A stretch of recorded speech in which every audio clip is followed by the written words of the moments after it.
El SCR en corriente directa. El SCR tiene dos estados, el estado de conducción y el estado de saturación. El pulsador de acá nos servirá para darle un pulso al gate por medio de la batería que la corriente fluirá por acá. Y tenemos el otro pulsador que sirve para saturar el SCR, darle una polaridad inversa por medio de esta batería y así poder apagar el foco. Acá el foco es nuestra carga y este interruptor solo el que nos servirá para apagar o deshabilitar toda la energía del SCR. Tenemos 0 voltios en la carga. Al darle un pulso se carga el foco y se enciende, como podemos ver acá en los voltios tiene 11.9 y este otro botón nos sirve para deshabilitar el SCR por medio de la batería que nos sirve para polarizar inversamente el SCR y así poderlo apagar. Se comenzará explicando el funcionamiento de un SCR en corriente alterna. Como podemos observar acá tenemos la fuente de 120 voltaje RMS a 60 Hz. Explicaremos lo que es un SCR. El SCR tiene tres pines, como lo podemos ver acá. Tenemos el ánodo, el cátodo y el gate. Los dos estados que tiene el SCR es el estado de conducción y el estado de saturación.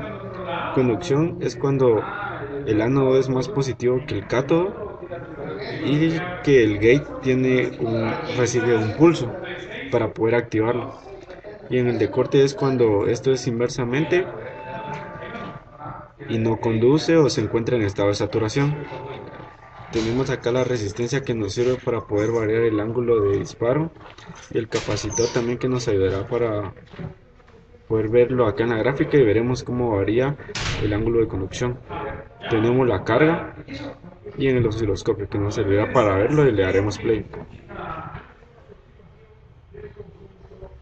De un lado tenemos la señal AC 120 y del otro tenemos la señal recortada por el SCR.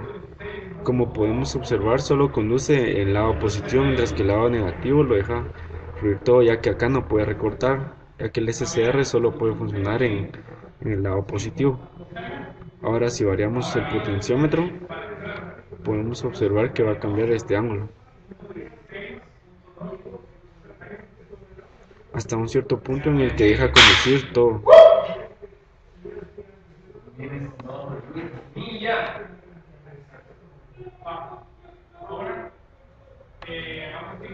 Lo bajamos y el ángulo se hace más grande.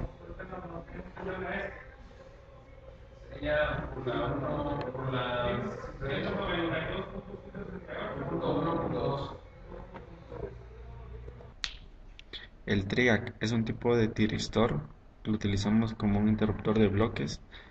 Entre sus aplicaciones tienen el control de dimers, motores, la intensidad de un foco, etcétera. Acá podemos observar el símbolo esquemático, el MT1 y el MT2, ya que este no contiene polaridad como en el caso del SCR, que tiene su ánodo y cátodo, y el gate, que es el mismo. Para este caso utilizaremos el 2N6071A. Acá está su encapsulado y este es el que vamos a utilizar en la simulación. Acá tenemos la carga, la fuente de 120 voltios RMS a 60 Hz. Y acá tenemos su condensador y una resistencia que utilizaremos para variar los picos del tiempo o el ángulo de que se activa el triac. Ahora le daremos play y podemos ver la diferencia con el SCR en que este puede trabajar en el semiciclo positivo de la señal como en el semiciclo negativo. Básicamente eso es lo que le diferencia del SCR. Y aquí podemos variar un poco el tiempo de trabajo y estos valores, estos picos que podemos ver acá los podemos variar un poco con el valor del capacitor y ir jugando con el valor del potenciómetro.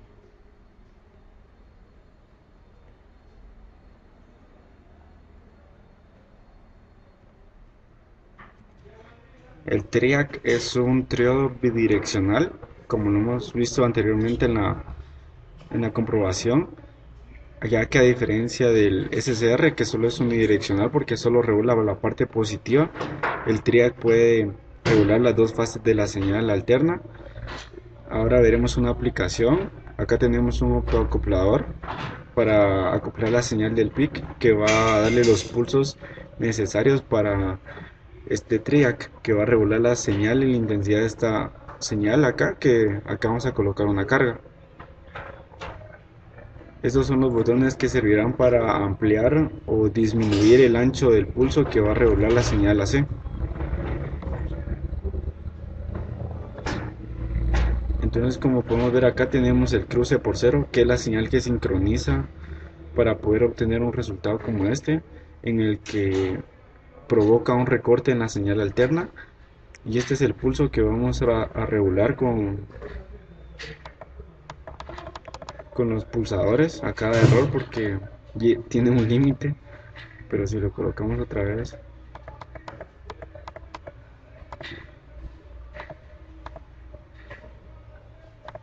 esta es una aplicación técnica y claramente en la parte real funciona mucho mejor. Pero esto también es una aplicación para poder variar la velocidad de un motor.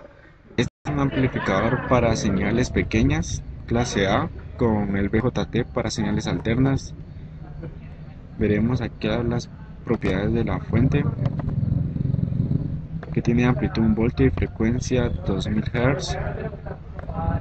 Tenemos el transistor BC547,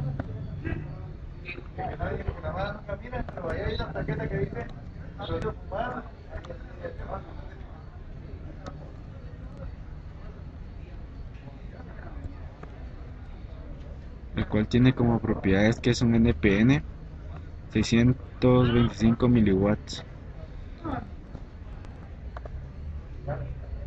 Tiene sus capacitores de desacople C1, C2 y C3. Y bueno, este es un amplificador que conduce en todo tiempo, es decir que el transistor nunca está en estado de corte ni de saturación. Esto también quiere decir de que no importa si la señal es alterna o no, este siempre estará disipando potencia. Por este motivo, el rendimiento del amplificador clase A no es muy eficiente y tiene un límite teórico de un 25%. La razón de que se utilice este circuito es porque para una entrada senoidal la salida también es senoidal, solo que se encuentra desfasada a 180 grados. Las ventajas que presenta este circuito es de que para una entrada senoidal la salida también es senoidal y de que no tiene distorsión de la señal de la salida. Y los inconvenientes que presenta es de que el transistor está siempre conduciendo y de que el rendimiento del amplificador es de un 25% aproximadamente. Ahora al simularlo,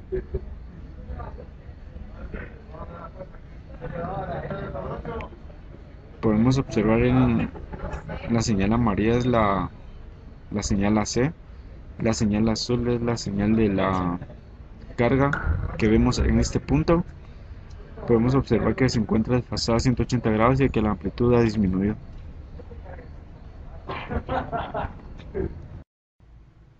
El transistor efecto de campo JFET o MOSFET para señal alterna.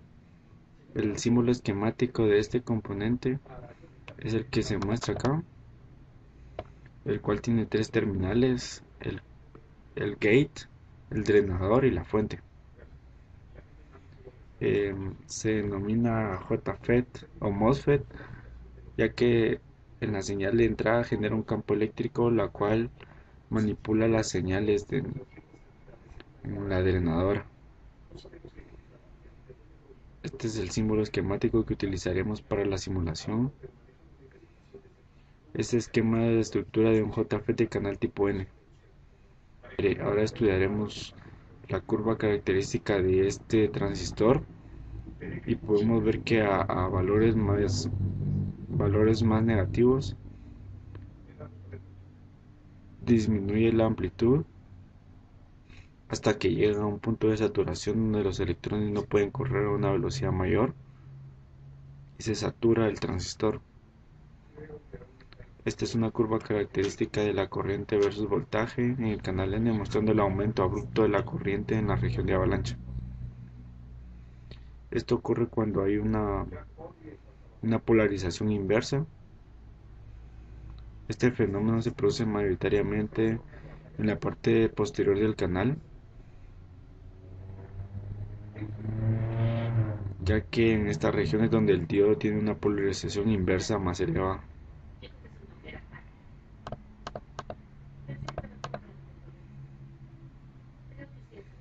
Y ahora veremos el circuito equivalente para señales pequeñas, y el circuito que montaremos es el de acá, donde tenemos la señal alterna, el transistor y las fuentes. Este circuito amplificador simple basado en un transistor JFET de canal N polarizado en una configuración de fuente común, que es equivalente o es un circuito equivalente para señales pequeñas en alterno. Ahora veremos la simulación. Tenemos nuestra fuente acá, la cual tiene un voltaje, tiene una amplitud de 1 voltio a 2000 Hz, y veremos cómo se comporta la salida en la carga. Como podemos observar, tenemos acá la señal entrante de la fuente y podemos ver una señal cuadrada en la salida.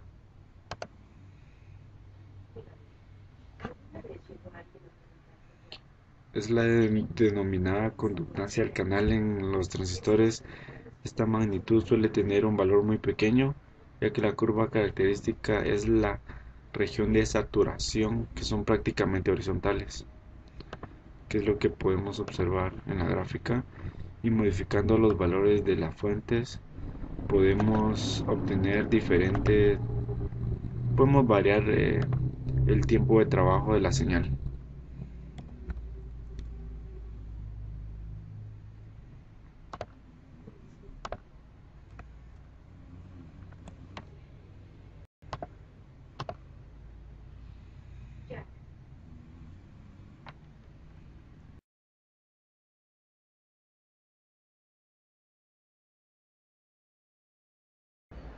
Veremos ahora la recuperación inversa de un diodo 1N5408 con alimentación de más 10 a 0 voltios, y lo que vamos a hacer es utilizar este circuito que nos sirve para medir el tiempo inverso de recuperación de un diodo, excepto para el diodo Zener.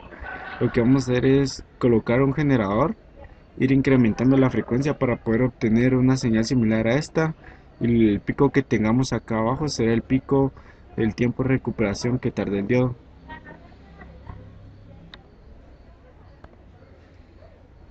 Acá tenemos el diodo 1N5408, tenemos su resistencia, el generador y el osciloscopio.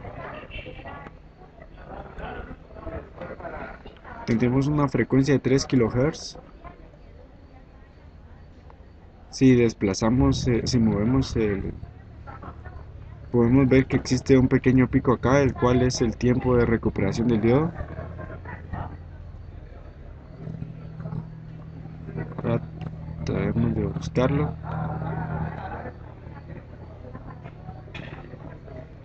Si desplazamos la señal un poco, nos podremos dar cuenta que es aproximadamente un cuadro, y ya que en la escala de 10 microsegundos podemos decir que el tiempo de recuperación para este diodo es de 10 microsegundos. Si reducimos un poco el periodo y la amplitud,